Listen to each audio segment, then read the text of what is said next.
A calor castigou especialmente hoxe o interior das provincias de Lugo e Ourense. As temperaturas superaron ampliamente os 40 graus. As praias, os ríos e as piscinas convertéronse nas mellores aliadas. A situación mellora a partir de mañá cando xa non quedará ningunha zona en nivel laranxa nin vermello. O xuíz prohíbelle a Begoña Gómez acompañar a Pedro Sánchez ao cumio da OTAN en Turquía. Di que a muller do presidente do goberno non ten unha participación activa nese evento. Si lle dá permiso para asistir á graduación da súa filla en Londres. Galicia aproba a primeira lei de España contra a violencia digital. É unha norma pioneira que garante o borrado do material que se usase para acosar nas redes sociais. Tamén se vai potenciar a educación digital dos máis novos para loitar contra este tipo de condutas. E con temperaturas por riba dos 30 graus, moitos atopan alivio onde menos o esperan. As igrexas son un lugar de culto e de arte, pero tamén se converten estes días nun refuxio. Ofrecen un respiro para quen busca un pouco de fresco fronte á calor do exterior.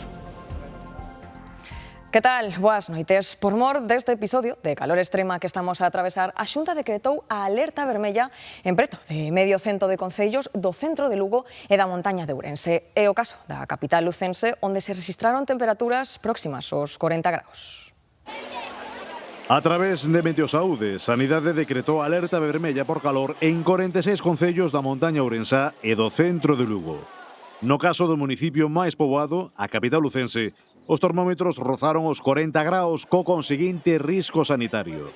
Para combater as altas temperaturas, foron milleiros as persoas que optaron por refrescarse no río ou nas piscinas. Vir aquí para a auga, mollarnos cada pouco tempo, saímos un momento e volvemos para aquí e como estamos combatindo a calor. Temos jacuzzi, hai toboganes, hai cascadas, co cual ali a auga está un pouco a temperatura xa preparada para estes rigores de calor que temos. Cubrir a cabeza cunha gorra ancha, buscar a sombra das árbores e hidratarse con frecuencia son algúns dos consellos básicos para evitar que a calor extrema chegue a afectar a saúde. Con esta calor hai que estar moito máis atentos. É moi importante, que os bañistas estén ben hidratados, que usen a crema solar e que se refresquen. De xeito paralelo á alerta sanitaria, Meteo Galicia decretou aviso meteorolóxico de cor laranxa no sur de Lugo de Ourense e na cunca ourensá do Miño.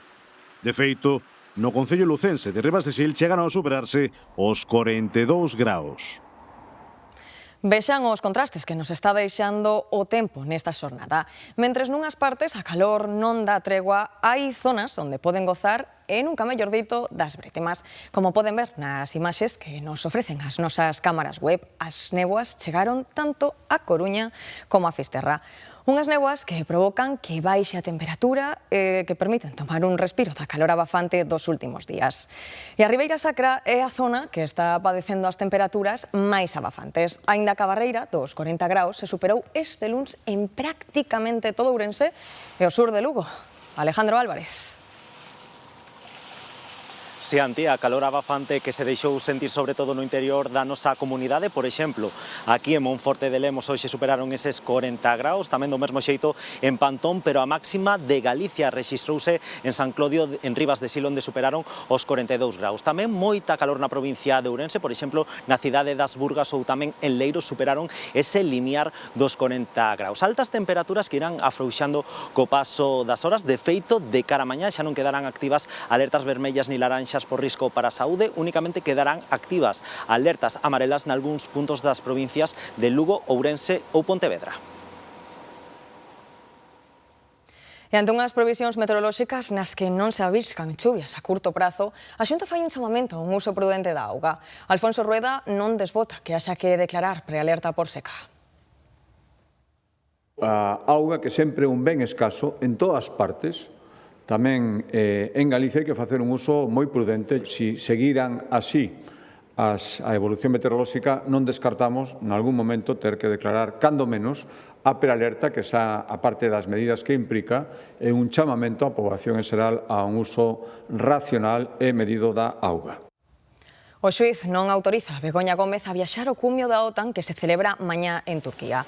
O maxistrado, que substitúe a Juan Carlos Peinado, afirma que a muller do presidente foi convidada a Ankara por cortesía sen ter intervención activa neste foro.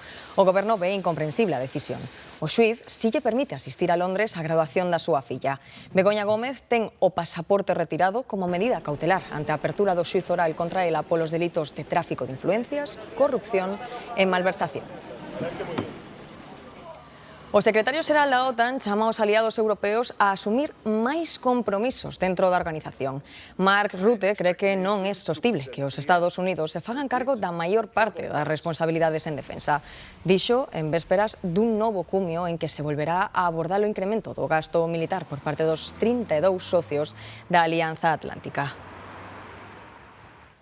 O Ministerio de Facenda ofrece ás comunidades autónomas un déficit do 0,1% do PIB ata o 2029, un obxectivo insuficiente, din as comunidades gobernadas polo Partido Popular. Unha proposta que saiu adiante na reunión do Consello de Política Fiscal e Financeira, pero que ten futuro complicado no Congreso. Xa o ano pasado, Partido Popular, Vox e Junts tombaron a mesma senda de déficit. Non voy a avanzar ni hacer política de adivino, así que vamos a seguir negociando con el objetivo de aprobar en el Congreso de los Diputados estos objetivos. As comunidades gobernadas polo Partido Popular manteñen que o principal problema é a falta de recursos para o financiamento dos servizos públicos.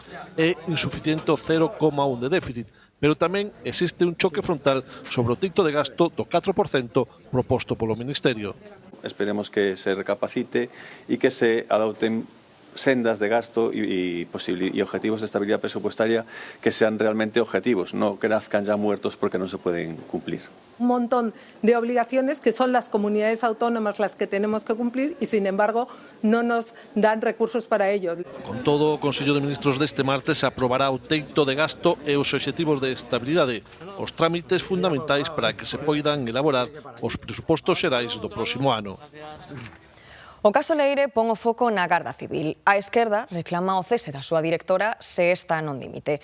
Pero de momento o goberno resístese. Si yo fuera la directora general de la Guardia Civil, yo me haría a un lado.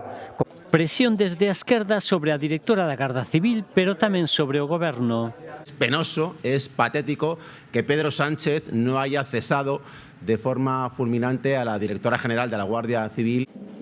Mercedes González e o seu número 2 están imputados no caso Leire. De momento, o Executivo resístese a deixala caer. Es una extraordinaria directora de la Guardia Civil, tiene todo el respaldo del Gobierno, todo el apoyo del Gobierno. ¿Qué le debe el Gobierno a la directora general de la Guardia Civil y qué le debe el Gobierno al DAO? ¿Qué están pretendiendo ocultar? Neste entramado de presunta corrupción, un dos homes clave é o expresidente da SEPI, Vicente Fernández. A que fora vicepresidenta primeira e ministra de Facenda desmárcase agora do seu excolaborador. Cuando una persona te falla, te arrepientes de haber confiado, pero en aquel momento no había ningún indicio, ninguna materia que nos hiciera pensar en esto, todo lo contrario. Montero arrepíntese de nomear a Fernández, pero sostén que non sabía nada das súas andanzas. Está metido en toda la salsa. Por este caso, esta semana, o xuíz tomará declaración á presidenta do PSOE, Cristina Narbona, e a outras 10 testemunhas. E o PP anuncia que, se chegan ao goberno, impulsarán unha lei nacional para que os nenos e nenas, concibidos e aínda non nacidos, teñan repercusión económica e social, por exemplo, no acceso ás axudas. Cuando una mujer está esperando un hijo, cuando una familia está esperando un hijo, las necesidades de esta familia no empiezan el día del parto. Entendemos que empiezan antes. Estamos hablando de una ley para que el concebido no nacido compute en ayudas, en beneficios y en subvenciones que dependan de la renta familiar. E hoxe coñecemos novas sondaxes de estimación de voto. O barómetro de 40DB sitúa en 4 puntos a vantaxe do PP sobre o PSOE. 32% os populares e 28% os socialistas. Se a comparamos coa enquisa de xuño, baixan Vox e Sumar. E repunta algo Podemos. Non hai dato da estimación diferenciado do BNG. E a enquisa de NC Report eleva a diferenza entre PP e PSOE ata case 10 puntos. Segundo esta sondaxe, o PP lograría máis dun terzo do total dos votos e colleitaría alrededor de 147 escanos. O PSOE, pola contra, obtería o 25% dos votos e mesmo podería quedar por baixo dos 100 deputados.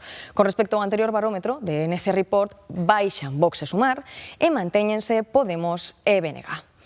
E unha enquisa do CIS, o Centro de Investigacións Sociolóxicas, reflicte que case o 90% dos españois considera que o actual sistema democrático non conta con mecanismos suficientes para loitar contra a corrupción. Pese a isto, a democracia é a opción favorita do goberno pro 80%. As Forzas Armadas son a institución que xera maior confianza entre os españois.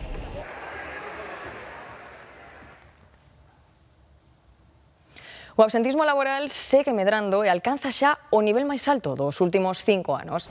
En Galicia sitúase no 8,4%, unha cifra que nos coloca como a quinta comunidade con máis baixas de toda España, un punto por riba da media nacional que está no 7,2%. As ausencias, por motivos de saúde, concéntranse sobre todo na industria, nos servizos e na construción. E ollo, porque esta é unha tendencia alza que se rexistra de forma ininterrompida en todo o país dende o ano 2019. Galicia terá a finais de ano a primeira lei de España contra a violencia machista e o acoso a través da internet ou das redes sociais. Gloria Varela. Sí, a norma pon o foco na sensibilización e na educación digital, sobre todo dos máis novos. Inclúe, ademais, un servizo de apoio e asesoramento xurídico gratuito para as vítimas e o borrado da coñecida como pegada digital. Isto é, a eliminación das redes de calquera material que se usara para acosar. Segundo a Xunta, con esta norma Galicia segue estando á cabeza na loita contra a violencia machista. Unha das medidas da lei é incluir contidos obrigatorios nos colexios e institutos sobre o ciberacoso ou a violencia digital para que os máis novos teñan ferramentas para protexerse. Tamén se creará unha guía para que as vítimas coñezan os seus dereitos. A Xunta ofreceralles, ademais, un servizo gratuito de asesoramento e de borrado da pegada digital. Que significa suprimir todo o material digital que continúe accesible en rede e que se empregou como un instrumento de acoso ou de violencia digital.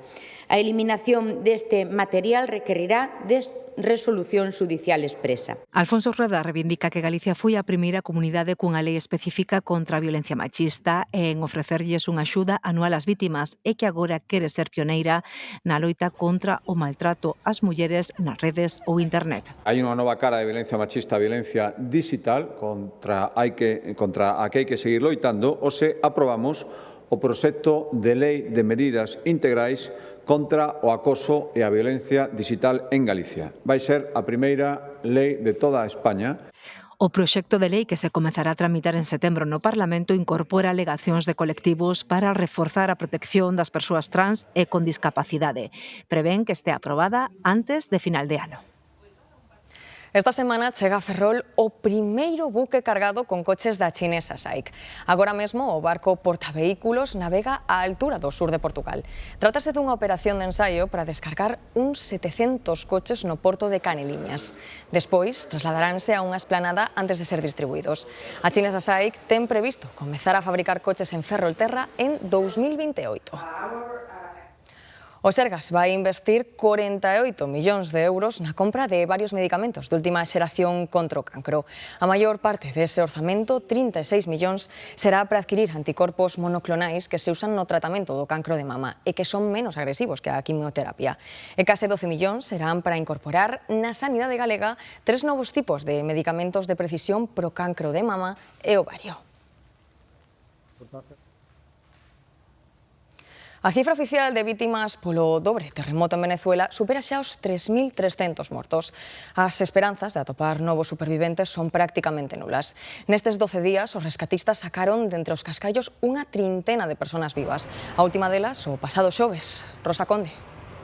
O milagre de Hernán. A súa caseta de vigilancia no centro comercial converteuse no escudo e a prisión de Hernán Gil.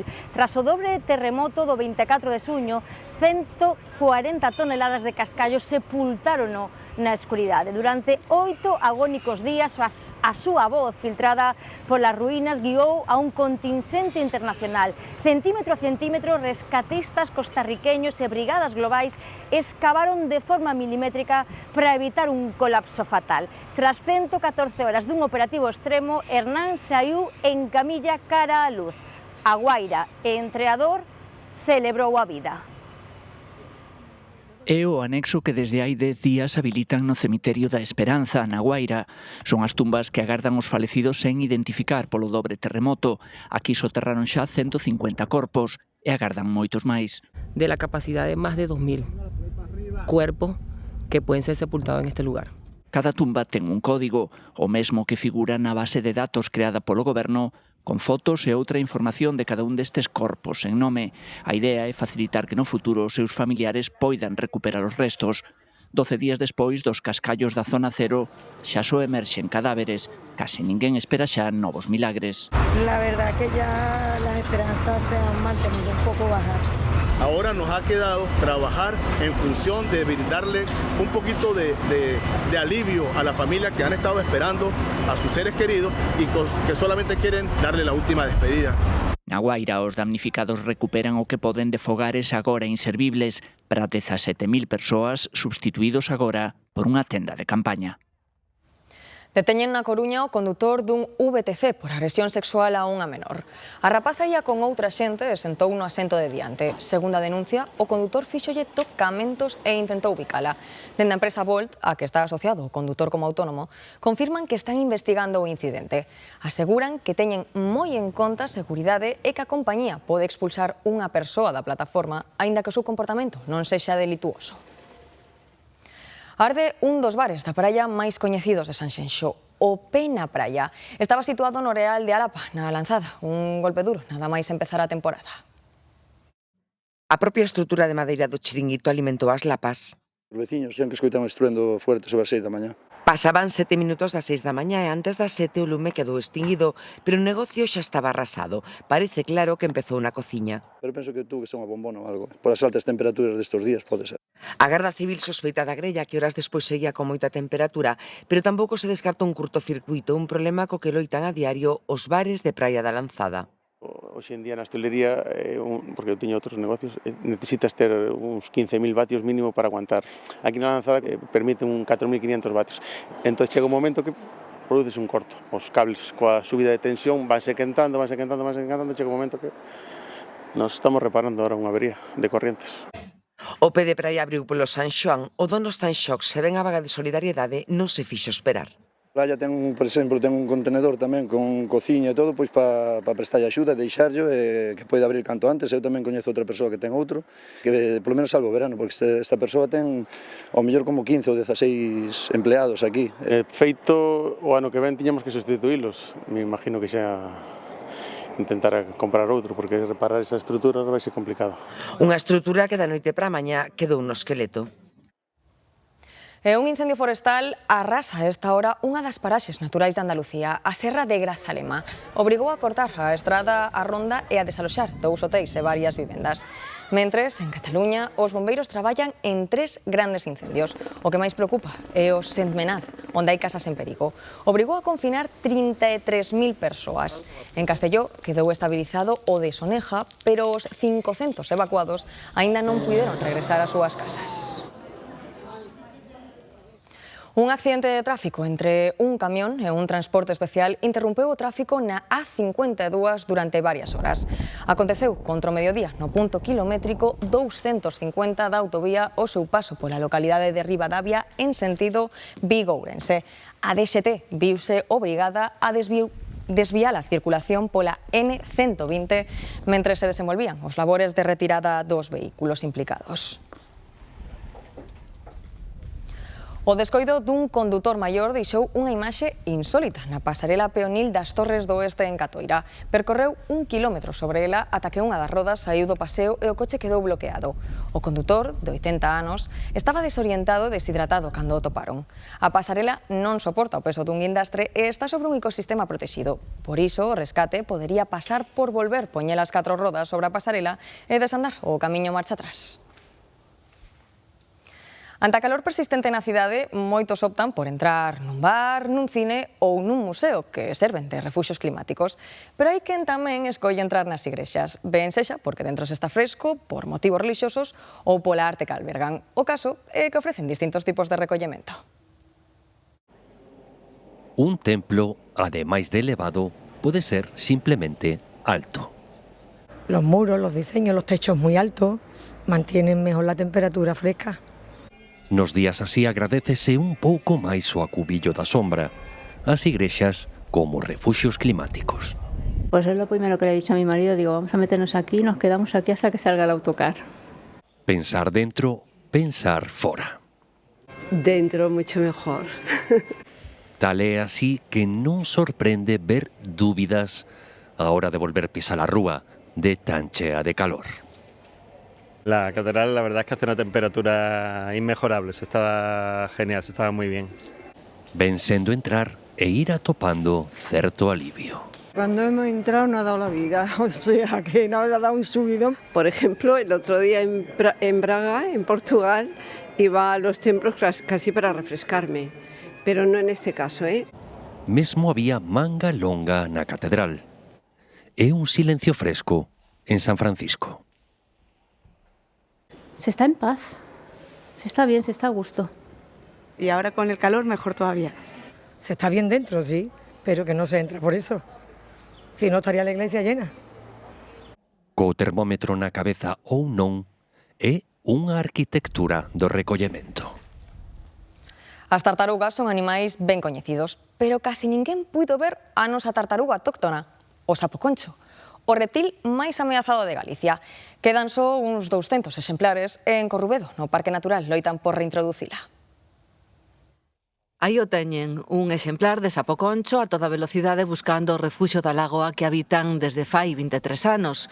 Os sapoconchos son moi vulnerables, especialmente sensibles á contaminación. Teñen a pel negra, riscada de amarelo. Tente, sí, cinco dediños, 5 uñas. E cada un debuxo diferente no plastrón, que é como a súa pegada dactilar. O macho se fai esta parte do plastrón, se fai cóncavo. A reintroducción da especie en Corrubedo requiriu dun seguimento individualizado de cada exemplar, do que teñen mostras de ADN e todos os datos digitalizados. Especies paraguas son aquelas que teñen unha importancia ecolóxica moi boa, entón conservando esas especies se conserva todo o ecosistema. O Parque Natural de Corrubedo hábitats tan diferentes como charcas de agua doce, charcas de agua salgada, marismas, toda esa variedade de hábitats, o que significa unha serie de especies tanto de flora como de fauna que son singulares para esta zona. Xa fai 22 anos que ceibaron na zona da antiga telleira 20 animais acabados de nacer. Temos estas pequeniñas que estas son as que nos faltan. Agora seguen detectando os ovos, pero despois case que non aparecen crías, por iso están a poñer postas artificiais para saber quen come os niños. Collemos a orina dos sapoconchos, o misturamos con os ovos de codorniz e estapamos para ver se as camas de fototrampeo registran animais depredando as postas. Para evitar a extinción duns animais que moitos só coñecíamos polos contos dos avós. O Percebe de Cedeira ostentaba ata hoxe o título do mellor do mundo, pero xa non é así. O de Porto de Vega, en Asturias, fíxose este ano co Campeonato Mundial do Percebe. Iso sí, seguido moi de preto do de Cedeira, que logrou o segundo posto. Búscase o mellor percebe do mundo. Desta volta competiron 26 confrarías, variedade de procedencias que lle puxo difícil a un xurado formado por recoñecidos chefs, entre eles o galego con 2 estrelas Michelin, Javier Olleros. Non é tan fácil aí rascar e notar as diferencias, pero hainas. Nunha cata a cegas, degustaron percebe chegado de 17 confrarías galegas, pero tamén de Asturias, País Vasco, Marrocos, Portugal, Francia, Senegal ou Mauritania. La característica principal es su profundidad de sabor, esa retención gustativa que es única. El sabor ese a yodo, a mar, que tú disfrutas cuando estás comiendo es algo que no conoces con ningún otro marisco. Cedeira acolleu esta cita organizada pola Deputación da Coruña, que pon en valor o percebe como produto gastronómico e a súa xente. O percebe é algo máis que un produto do mar, non é un produto identitario totalmente, a xente asocia o bo percebe con Galicia.